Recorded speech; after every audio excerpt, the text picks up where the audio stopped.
ہم دیکھتے ہیں کہ ہمارے یہاں بہرحال جمہوری جتنا بھی نظام رہتا ہے، ہماری پولیٹیکل پارٹیز کے ایجنڈے میں جہاں وہ باتیں کرتی ہیں، جیسے اگر روٹی کپڑا مکان کا ایک بڑا مشہور نعرہ ہے، یا لنگوسٹک بنیادوں پر، زبان کی بنیادوں پر ہے، کہیں صحت کا نہیں ہے. جبکہ ہم نے دیکھا تھا امریکہ جیسے ملک کے اندر بھی صحت کو بڑا امپورٹنس دے کر جو ہے اوباما نے اپنی اس میں کیا تھا کیمپین میں. ہمارے ہاں کیوں نہیں ہے؟ مطلب نہیں، پاکستان میں جبکہ ہر پارٹی کے ایجنڈے میں صحت شامل تو ہے، لیکن وہ ایسے نعرے ہیں کہ جس پہ انہوں نے خود کبھی عمل نہیں کیا. مثال کے طور پہ پاکستان میں جی ڈی پی کا لیس دین 1% ہیلتھ پہ خرچ ہوتا ہے. پی ٹی آئی نے اپنے منشور میں لکھا، مسلم لیگ نون نے اپنے منشور میں لکھا، اور پیپلز پارٹی تینوں نے اپنے منشور میں لکھا کہ ہم جب حکومت میں آئیں گے تو ہیلتھ کو جی ڈی پی کا 3%، 5% ہم ہیلتھ پہ خرچ کریں گے.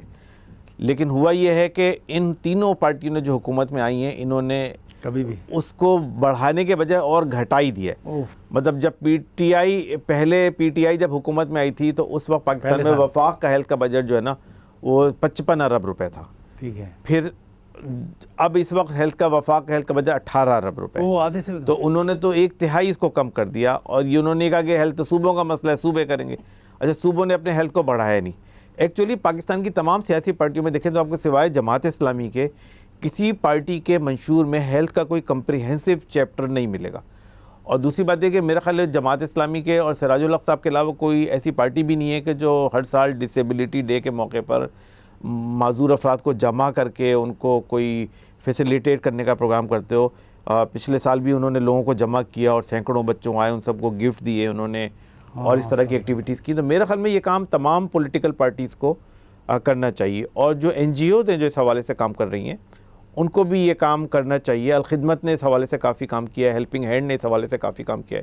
میرے خیال ہے ہیلپنگ ہینڈ پاکستان میں اس وقت کوئی آدھے درجن کے قریب ریہیبلیٹیشن سینٹرز چلا رہی ہے، اور جو انہوں نے جو زلزلے کے وقت سے شروع کیے تھے. تو ابھی بھی مطلب یہ وہ لوگ ہیں کہ جو کافی ہیلپنگ اس حوالے سے ڈسیبلٹی کے حوالے سے کام کر رہے ہیں، لیکن اس میں مزید اس کو آگے بڑھانے کی ضرورت ہے کافی. یہ ریہیبلیٹیشن سینٹر کیا ہوتا ہے؟ یہ کیا ریہیبلیٹیشن سینٹر کا مطلب یہ ہوتا ہے کہ ایک جو فرد جو فزیکلی انفٹ ہے یا معذور ہے، اس کو ہم اس طرح اس کی ایکسرسائز کرائیں کہ وہ چلنے پھرنے قابل ہو جائے، اپنے کام کرنے قابل ہو جائے. تو فزیو تھراپی کہلاتی ہے، آکیوپیشنل تھراپی کہلاتی ہے. ان میں اس کو وہ چیزیں سکھائی جاتی ہیں کہ جس کے ذریعے وہ اپنے ہاتھ سے کام کر سکتا ہے، وہ چل سکتا ہے. اس کو ویل چیئر، اس کو جو ہے نا وہ چھڑی لے کے چلنا سکھایا جاتا ہے، واکر سے چلنا سکھایا جاتا ہے. ہاں تو بالآخر یہ ہوتا ہے کہ جو بھی فرد بستر پہ آیا تھا وہ جب جاتا ہے ریہیب سینٹر سے تو وہ چلتے ہوئے جاتا ہے.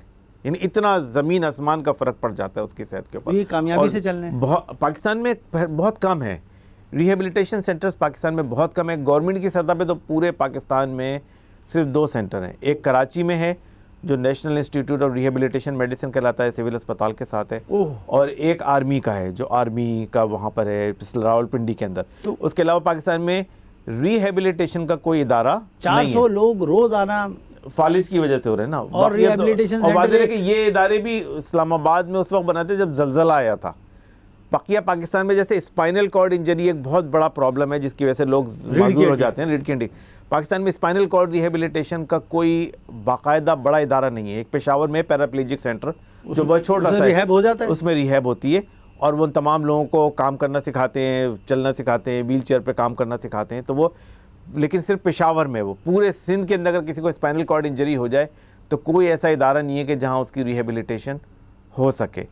اور اسی طرح پورے پنجاب میں کوئی ادارہ نہیں ہے جہاں ان پیشنٹ ریہیبلیٹیشن کا انتظام ہو. اس پہ کتنا خرچہ آتا ہے؟ خرچہ تو کچھ نہیں آتا.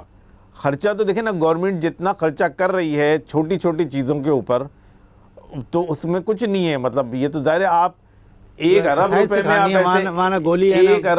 میں ایک ارب روپے میں آپ state of the art rehabilitation centre قائم کر سکتے ہیں 1 ارب روپے میں.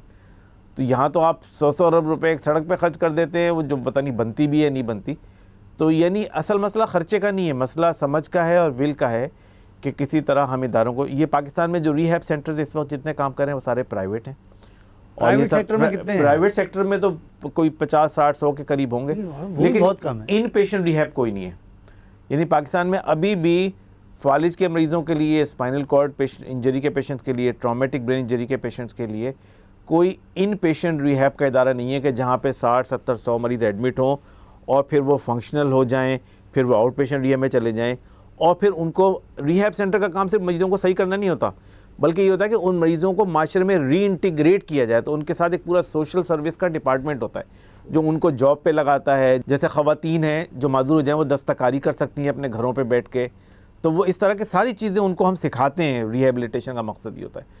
تو یہ وہ چیز ہے کہ جو پاکستان میں جس کو کرنے کی ضرورت ہے سرکاری سطح کے اوپر بھی اور این جی اوز کے لیول کی سطح پر بھی، کہ ایسے ادارے قائم کیے جائیں کہ جہاں جو افراد معذوری کا شکار ہو جائیں فالج کی وجہ سے، ٹراما کی وجہ سے، شوگر کی وجہ سے یا اور کسی وجہ سے، ان کو ہم ریہیبلیٹیٹ کر سکیں. لیکن اس سے بھی زیادہ اہم بات یہ کہ ہم اس کی ہونے کی شرح کو کم کرنے میں کامیاب ہوں. اس پر تو ہم بات کرتے ہیں ابھی. ہاں جی بالکل. لیکن میں ایک چیز اور اس میں بات کروں گا ریہیب سینٹرز کے بارے میں، کہ ایسے سینٹر ہوتے ہیں جہاں یہ ہو سکتا ہے کیا یہ بات مریضوں کو پتہ ہوتی ہے، مطلب یا جو ہوتے ہیں مطلب کسی کو یہ پتہ تو ہو کہ ہاں میں چونکہ ہیں اتنے کم، تو میں سمجھتا ہوں آگہی کا بھی ایک بہت بڑا گیپ ہو جائے گا کہ بھائی مطلب جو ملک میں ہی 2 ادارے ہوں یا چلیں سرکاری سطح پہ پرائیویٹ سیکٹر میں 50 ہوں، تو اس مریض کو پتہ ہو گیا بھائی اس دوائیاں کھانے کے بعد شہروں میں تو کسی حد تک پتہ ہوتا ہے.